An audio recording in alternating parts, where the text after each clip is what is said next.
Good afternoon. Thank you very much for inviting me to speak today. Now, I like to sort of walk around a bit, but that might not work with my notes falling onto the floor. So, as Grace said, I work for a consultancy that works mainly in the highly regulated sectors of energy, pharmaceuticals, and financial services.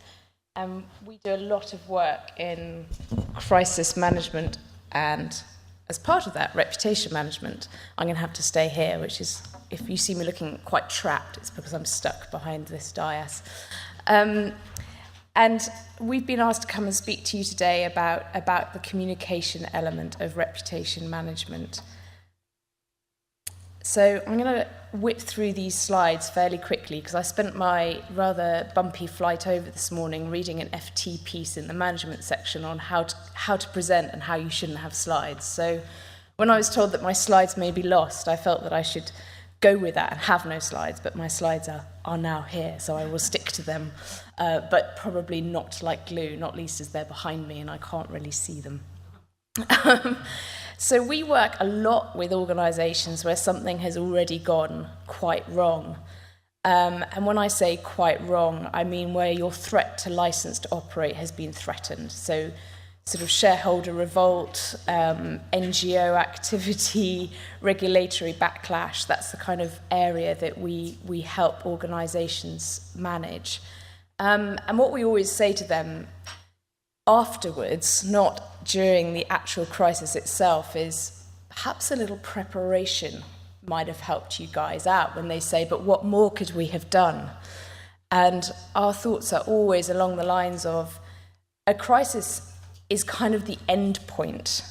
And where you should start communicating and start engaging is way, way, way before something goes horribly wrong. And the more you can do to build up your reputational credit, if you like, in the bank with all of your stakeholders before you face something like BP, Gulf of Mexico, a Tylenol product recall, the better placed you are to manage that situation. Now, I know that I'm not talking to a room full of oil and gas or pharmaceutical guys, so you're probably not expecting a world full of big bangs and product recalls, but the impact of losing your reputation will be as momentous for you guys. And I read something as part of my research for this where one particularly enterprising journalist, who I'm sure you can all probably name, referred to scientific publishing as Wild West. I don't know if that resonates with anyone in the room, but it certainly sounded pretty exciting to me. So the world I work in sounds pretty exciting, but a lot of it comes down to discipline, and that's a word that I'm not sure most people really want to hear during a presentation, so I'm not going to spend too much time on discipline, but it is about knowing what you want to say, and before that, what is the outcome you're after? So when Grace and I had a bit of a chat before we came in, I said, I'm going to tell people not to communicate unless you know what you want to happen at the other end of it. So I say that with the caveat that I'm generally in a situation where you're communicating in a crisis situation. So it's not so much an ongoing conversation, which is possibly where Grace is coming from, but it's much more a shorter conversation to deliver some fairly specific messages. So please bear that in mind when I start whittering away to you about thinking exactly what you want the outcome to be before you start communicating. And I would ask you all to stand in a room and say, why am I here, before you engage in any communication. And I don't mean from an existentialist perspective, although I'm sure most of you could probably answer that much better than I. But certainly if I'm going to do this communication, what do I want my audience to know, feel and do as a result of having heard me do it or watched me do it? And if you don't know the answer to that, if you don't know what you want your audience to do, even if you don't want your audience to do anything at all, then you probably shouldn't be communicating. So I'm going to set that out as my baseline. I expect to be pulled up on it later during the discussion. So I've probably whipped through that, but I don't really want to advertise RL particularly. I know I should, but as you can imagine, We work in a fairly discrete industry, and naming clients doesn't go down particularly well, but suffice to say, I work with most of the super majors, major pharmaceutical companies, which you're probably much more aware of, and a hefty couple of banks and financial services industries as well. We do a lot on crisis comms, but mainly we specialise in crisis management. So that's everything from HR to legal, finance, and running a crisis team. As I said, it's fun, but it's less red air, it's more discipline. Okay, so how would you go about managing your reputation? Well, first of all, you need to work out what you want to have a reputation for and what reputation is. And I'm sure I've got a slide in here which describes it beautifully, no doubt with a graph. But really, reputation isn't yours to own. You are given your reputation by your stakeholders. So reputation is the cumulative view of everybody who you would consider to be a stakeholder. It might be your readership, it may be your regulator, it may be an NGO, it's most likely to be your employees, but your reputation is given to you. And that's why managing it, protecting it, guarding it is such a tricky and intangible situation to find yourselves in. But needless to say, a reputation can be built over decades and lost in a second. So the first step really is discovering and identifying what you want to be known for, what you want your reputation to be. And then understanding who your stakeholders are. And that brings me back to my initial point, where the more you can do at the very, very beginning of engaging with your stakeholders, having identified them, and creating the conversation and the dialogue that I'm sure Grace is going to be talking about later, before anything happens, the better position you're going to be in. And when I say talking or creating a dialogue, that is listening as well. What was it, 3 years? One mouth or something? I got it wrong. But it's about understanding what they expect from you, as well as what the information you'd quite like to sort of pump out to them. And the situations I've been in where an organisation is in a fair amount of trouble with its stakeholders, and you say to them, well, do you think perhaps a call to your MP or the government minister might be a good idea? So who would you normally speak to in that government department? And there's sort of a blank face, and you think, maybe they're just feeling a bit stressed and they've forgotten. And actually, it turns out that quite a few organisations simply do not invest the time in building relationships with their stakeholders until the point where they need to pick up the phone and say, hi, you don't really know me, but do you mind if you would do this on my behalf, or would you speak out on my behalf? And you really don't want to be in that position. So I think I've already covered this, but this is certainly how we would talk about reputation, which is how your stakeholders feel about you. And really, that includes the entire gamut of your organisation.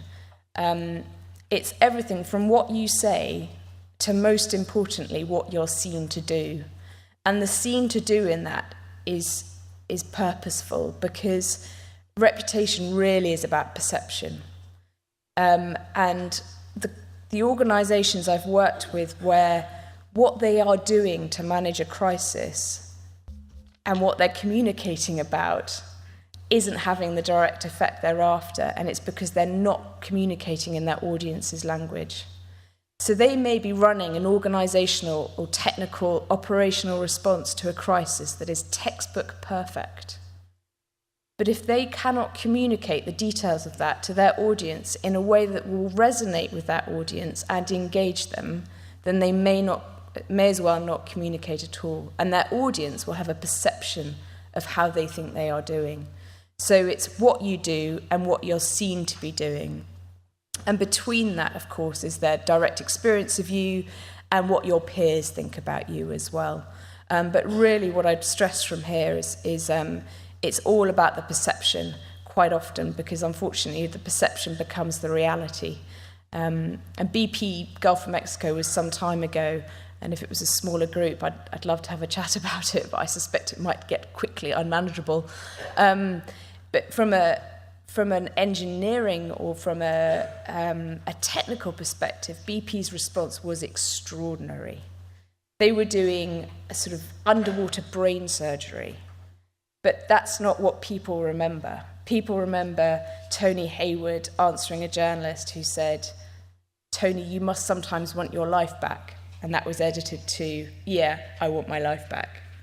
So you can see what's happening there. People walk away with a totally different perception of a situation based entirely on communications. Now, Tony Hayward did something like 226 press interviews in 3 weeks. I would challenge anyone to manage to get through that without a slip-up. So it's about perception, and it's about being very, very clear about what you're communicating and to whom, and what you're doing before everything goes horribly wrong. The other thing is working out what you want a reputation for, and I think this is where it becomes something totally different from brand. Your brand is a relationship you tend to have with the consumer, reputation less so. And do you want to have a reputation for innovation? Okay, how are you going to demonstrate that? So I think reputation as a word gets bandied about quite a lot. And actually the reality is you have to have something fairly tangible behind it for people and your audience and your stakeholders to believe in what you do and then to act on your behalf if something happens. So we spend a lot of time with clients who aren't going through any form of a crisis. Perhaps they have done, and so they've slightly got their fingers burnt, or perhaps they're just particularly forward-thinking, working on strategies that enhance and protect their reputation. And these, I would say probably that reputation is the culmination of everything coming together in an organisation. So that's your communication strategy, your crisis communication strategy, your business and crisis management strategy, business continuity. So all of that, if you get all of that right, and most importantly, if you do what you say you're going to do, so as a business you perform properly, then you will be in a position where you have a good reputation. But what is absolutely clear is you cannot spin your way out of a crisis. So if you're not doing what your audience or your stakeholders expect you to do, so you're not doing your day-to-day business, then you're not going to be in a very good position to protect your reputation. The enhancement line, I always think gets a little bit more press than the, frankly, slightly more tedious day-to-day stakeholder engagement. But there's a lot of chat about marketing and thought leadership and CSR policies and philanthropy. And for me, that's the icing on the cake. You know, if you're getting your business right and you're getting your day-to-day communications right, then you have an opportunity to do all of this. But I think there's a mistake made where you think, well, if we plant enough trees somewhere or if we sponsor a school, that's going to kind of deal with anything that goes a bit wrong on the side. It really doesn't work like that. Audiences are much more alive to that. I think all of us as consumers of media and becoming very, very cynical, certainly as a Brit with the British press, we are probably amongst the most cynical, but we all see through that pretty quickly. So yes, philanthropy and corporate responsibility and CSR reports lovingly online rather than printed on paper are fantastic as long as you have the baseline absolutely in place. If anyone disagrees, I've got my glasses on so I can see, so please do shout or ask a question or just say, I don't know what you're talking about. Reputation protection, that's kind of where we come in, and we spend a lot of time doing things that you probably, hopefully never have to do, like crisis management exercises, where we put scenarios before the senior team and say, imagine this happened, what exactly would you do about it? That can be fun. In my experience, senior people don't really like spending a lot of time thinking about what might go very wrong in their organisation. But scenario planning is absolutely crucial to managing your reputation and to managing a situation which gets quickly out of control. Because if you've exercised the mental muscle of going through where something might go wrong, then you've got a lot more chance of either having mitigated it happening in the first place or already having had those conversations internally and externally that would help you out if that situation arose. This is a particularly lovely little graph, which I'm sure is quite small on the screen. And really what it says to you is that the reputation cycle, reputation management, is a long, long road. But it's also a dynamic one, and my PowerPoint skills are abysmal, so I wasn't able to make this dance in any way at all. But it looks pretty linear. But I think what I'd want people to understand from this slide is that where you're saying predict, so where you're looking at situations that might arise, and communicating with your stakeholders to stop that happening or to understand them better, that doesn't just stop. You don't sort of tick the box and say, oh, we've done that now. You know, that is a conversation and a dialogue that goes on ad infinitum. So having an idea of what's out there, you know, your reputation risk radar, what's likely to come and get you, what are the issues that everyone's talking about, how would you respond to that if somebody happened to phone you from the media or if you're invited to a panel like this? You know, what is likely to come and get you? And that preventative and prediction line should go through your organisational life. When you're talking about preparation, say the excitement of crisis management exercises and actors phoning you up and saying, I'm phoning from the government, I want to know what you're doing about that situation. You're already halfway through helping your organisation. And then you get to the end and it's sort of about resolution and response.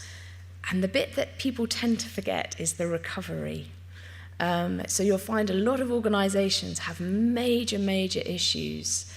You know, they get through them with the skin of their teeth, and you see them afterwards, and they're white and shaking, and their teeth are gritted, and they're sitting in a dark room somewhere surrounded by pizza boxes. And you say, okay, so what are you going to do now? And they're like, oh, go back to the day job. And you think, well, yeah, you know, go home, see the children, see the wife, husband. But actually, are you going to sit down, maybe not in that same room, but work out what went wrong and why it happened and how you can learn the lessons of what happened and apply it back to the organisation? And I think from a communications perspective, as communicators, and I use that word widely and advisedly, we are brilliant at telling you at the time. We're not necessarily so good at sitting back down and saying, yeah, what could we have done better? Certainly in my experience, and feel free again to disagree with me. But I think from a communications perspective, if you're going to have a conversation, if you're going to have a dialogue, it's as applicable during a crisis as it is during peacetime, if you like, to continually review what you're saying and what the impact of what you're saying has been. And that goes back to my first statement about don't communicate unless you actually know what you want to happen as a result of it. And when that happens, review it and say, is that what we expected? Did we want something else to happen? How can we communicate differently? But it's a continuous process of assessment and sort of I don't really want to talk about metrics and, you know, space in newspapers, because that's not what I'm talking about at all. But it is, you do have to monitor how your communication is being taken by your stakeholders. And I think that's a crucial part of this reputation protection. So I'm just going to give you the 5 bits of really good crisis management, just in case you ever get yourselves into this kind of a situation. But I think it applies to crisis communications just as well, which is good leadership with clear structures, competent people, and processes that are understood, and absolutely vitally, a culture that understands reputation. If you don't know who would be talking on your behalf in the event of something going wrong, if the Wild West came true, then you need to sort that out pretty quickly. And if you don't understand the structure by which that would happen, again, you need to have a look at that pretty quickly. And if you have a culture that doesn't really value reputation, and employees who, and this is not so much my area, and I know it will be discussed later, employees who sort of go a bit crazy on social media, then you need to start looking at that now. You don't want to be looking at your social media protocols when it's all gone a bit wrong. And that brings me on to the communications part of it, really. I think people tend to think that the media is a stakeholder, and I would probably argue that the media is not. It's your conduit. It's your vehicle to your stakeholders. And I know that I'm speaking to a media audience. But I think people make that mistake quite a lot, and they always forget who they're actually speaking to. So who is your end audience, and what do you really want them to do? The other point on here that I think is really important is communicate intelligently. Now that sounds a bit obvious, but the amount of people who just sort of blithely wander into interviews or conferences and just sort of blather away and don't really understand what it is they want to say, it's extraordinary. So I think you've really got to think about what you want to say before you go in there, and what you think you might get asked in the areas that you probably absolutely don't want to be asked about. It's a nice little quote there. I think I didn't cite this beforehand, but I'm pretty sure I've got it right. So you are what you do, not what you say you'll do. And I think that goes back to my earlier point about perception being the reality. And it doesn't really matter what you're doing on the inside. If you're not communicating it externally very effectively, then you may as well not be doing it. So I'm just going to touch quickly on social media, because I hope that leads me in nicely to the other speakers. We get asked a lot about social media during a crisis. I think the one thing I'd say is, if you don't already have a social media in which you're engaging with your stakeholders and they understand you on that medium and you know how to do it, then a crisis is really not the time to start. You want to communicate with the stakeholders in a way that they expect to hear from you. Using social media in a crisis just because it's very, very quick is sometimes, in my experience, has been quite a mistake. So I think if you're going to think about social media, then it's a fantastic form of communications. As it says, it's dynamic, it's direct, it's very, very quick. You can talk to a huge volume of people, but that really is something that you need to have a policy about before you start communicating, particularly if something's already happened. And again, you need to understand who your influencers and your audiences are. Who are you actually speaking to? And if you don't know them, then now is the time to find out. You do not want to be communicating into a black abyss. So, reputation is probably your highest value corporate asset, even though it's probably also your most intangible. It relies on some fairly hard structures and processes, which I haven't really gone into today because I suspect it's probably not part of the brief. But the main point, I think, is it doesn't really belong to you, but it's up to you to protect it. And that social media has increased your range of stakeholders and your audiences exponentially. But we would say that the principles of crisis communication remain the same, even though you are on social media, and that is know your audience, know your message, and know how you want to communicate to them. So I think that's it, but I will leave questions till later. I'm not going to... Thank you.